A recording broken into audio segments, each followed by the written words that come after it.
Wel, prynawn da, a dyma ni heddiw i drafod Cynllun Eryri, sef cynllun rheolaeth newydd Parc Cenedlaethol, ond hefyd cynllun partneriaeth Parc Cenedlaethol, achos mae'r cynllun yma wedi cael ei gynhyrchu mewn wir ysbryd partneriaeth, a wedi gweithio gyda chymunedau, a busnesau a sefydliadau, dros yr ardal i gytuno y set o gynlyniadau uchelgeisiol ond realistig. Rydym yn anelu at dros y 5 mlynedd nesaf, really, a i wneud yn siŵr bod ni gyd yn edrych ar ôl Eryri ar gyfer y cenedlaethau'r dyfodol.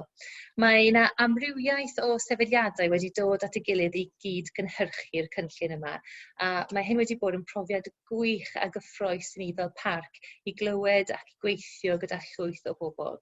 Ac mae Fforwm Eryri, sef enw ar gyfer ein partneriaeth, newydd gyfarfod, a dwi yma nawr gyda 2 o'r aelodau Fforwm Eryri, a dwi'n hynod o falch i gyflwyno i chi Tracey Evans, prif weithredwr y Bartneriaeth Awyr Agored, sydd yn gydweithio gyda thrigolion Cymru fel ei bod yn mynd ati i wneud gweithgareddau Awyr Agored. Ac hefyd Alfred ac Gomer o Un Llais Cymru, sef y corff cynrychioledol genedlaethol ar gyfer cynghorau cymuned a thref ledled Cymru. So, dyn ni'n mynd i cael sgwrs ynglyn â'r cynllun, ond os ydych chi fel gynulleidfa eisiau ofyn cwestiynau, plis defnyddiwch y chat option, a bydd y gwestiynau yn dod i fyny ar sgrin ni, felly allwn ni ateb nhw wedyn. A dwi eisiau ofyn i chi ddau, pam fod y proses o creu cynllun partneriaeth wedi bod yn pwysig i'ch sefydliad chi. So, ella dechrau gyda chi, Alfred, os ydyn ni yna'n iawn, wrth gwrs. Wel, mae Arwlion Sparri'n dod i'r meddwl am neuadd coffa mynytho.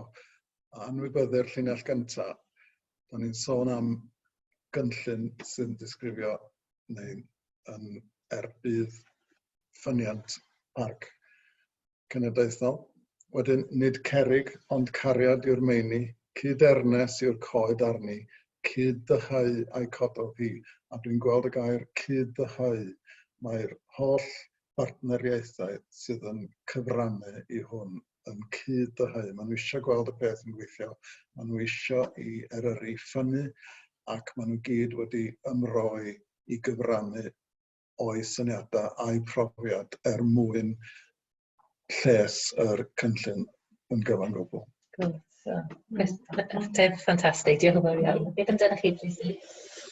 Dwi'n gweithio i lusen sydd yn gweithio'n agos iawn efo pobl lleol a cymunedau lleol, ac mae'n mor bwysig i ni cael cydbwysedd rhwng yr anghenion y pobl lleol, cymunedau lleol, a hefyd yr ymwelwyr, y 6 miliwn o bobl sydd yn dod yma bob blwyddyn, a hefyd amddiffyn ein amgylchedd. So mae'n rhaid bwysig i ni, mae'n cymryd mwy na un fflint i cynnal tân.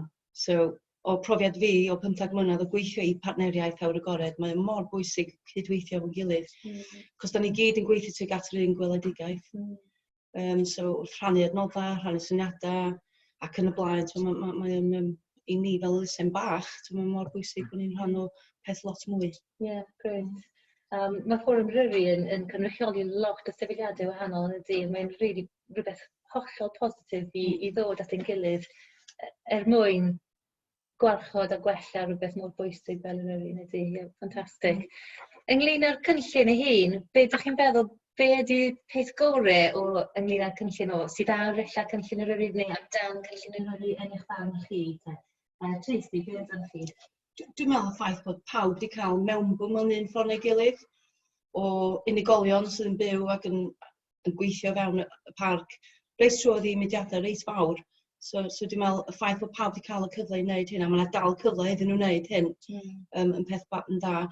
A hefyd i mi, mae o'n, yn aml, dwi'n cael dogfennu reis mawr a'n anamal iawn dwi'n mynd trwy nhw a darllen nhw oherwydd maen nhw mor gymleth, a mae'r dogfen yma hefyd yn glir, mae'n hawdd i ddarllen, a mae lot o pobl wedi gyfrannu sydd at hwn, so dwi'n meddwl o rhan y cynllun ei hun, so mae'n user-friendly hefyd. Ie, mae'n naws y cynllun wedi bod, mae'n adlewyrchu y proses i wedi mynd trwyddo, so ie.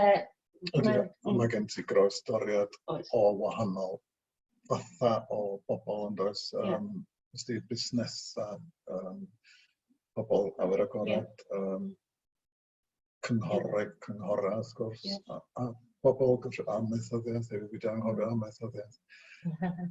A wedyn mae o gyd yn adeiladu, a mae'r cynllun ei hun yn werth i weld. Mae gen ti be di'r sefyllfa rwan, mae gen ti lle da ni'n mynd, a mae gen ti fanylder ar y diwedd, sut da ni'n mynd i gyrraedd. Grêt.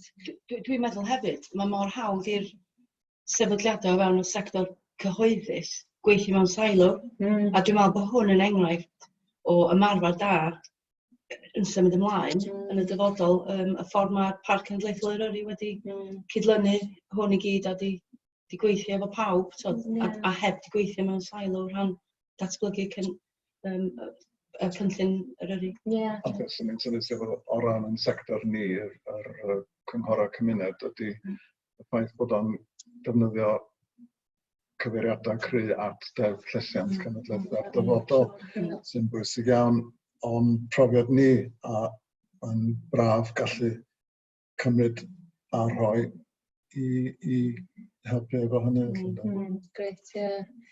Weithiau, dydy ddim yn sylweddoli pa mor blaengar ydyn ni yma yng Nghymru weithiau. Rhywbeth fel hyn, yn gwybod beth i gweithio dramor llawer a mae pobl arall yn weld y sefyllfa. Dyn ni yma ar un o bryd. A mae'n hollol genus bod mae wedi bod rhywbeth rili uchelgeisiol, ond mae wedi llwyddo, dwi'n meddwl, wel dwi'n teimlo, wrth gwrs. Wrth gwrs, dyn ni wedi bod yn wneud y proses, ni wedi bod trwy'r proses hyn i gyd a cyd-gynhyrchu'r cynllun, ond be am pobl arall? Dyn ni'n hoffi pethau fel hyn, dyma'n jobs ni, dyma be dyn ni'n neud pob dydd, ond be am pobl arall? Pam mae'r cynllun yn bwysig i bobl sydd yn byw neu yn gweithio yn Eryri? Dwi'n meddwl bod fi'n iawn i ddweud bod yn byw yn ardal y parc, ac mae bob cymuned, dwi'n meddwl bod fi'n iawn, yn perthyn i Un Llais Cymru, cynghora cymuned. Felly mae pawb dwi'n gynrychioli yn sicr o gael ei effeithio gan y cynllun yma, a mi ddylan o fod â diddordeb yno fo, ond hefyd wrth gwrs mae yna bobl tu allan i'r ardal sydd yn dod i mewn gyda ni gyflwyniad ar a map i ddenu twristiaid, ond i gyrru nhw i lefydd gwahanol. Da ni'n ymwybodol iawn o'r problema allith godi o hynny, ond mae'r cynllun yma yn trio ymrafal efo hynny. Felly mae yna bob math o bobl alla fod a diddordeb, neu ddyla fod a diddordeb yn y cynllun. Ie, grêt. Dwi'n cytuno, Tracey. Yndw, a jyst i ychwanegu i hynny lle, mae yna nifer o heriau o fewn y parc. Dwi'n gweld hynny fel person sydd yn byw yma ac yn gweithio yma. A y problema, dros 600,000 o bobl yn mynd i fyny'r Wyddfa wan bob blwyddyn.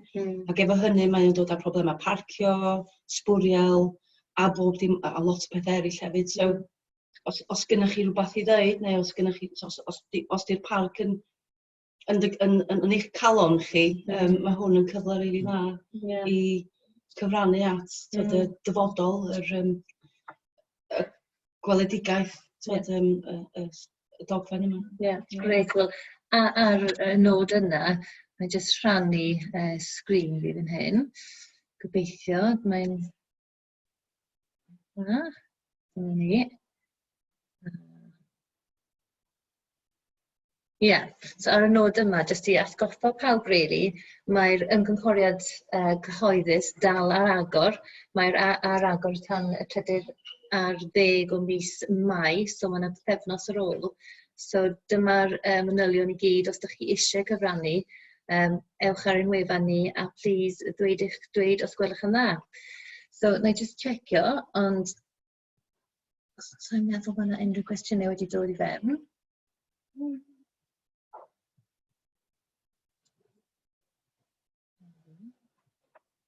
Grêt. Na, mae'n debyg mae pawb yn hapus gyda beth ni wedi dweud, so jyst lan i fi i diolch i chi eto. Dyn ni gyd yn edrych mlaen i clywed wrthoch chi, please dweud os gwelwch yn dda. Diolch yn fawr.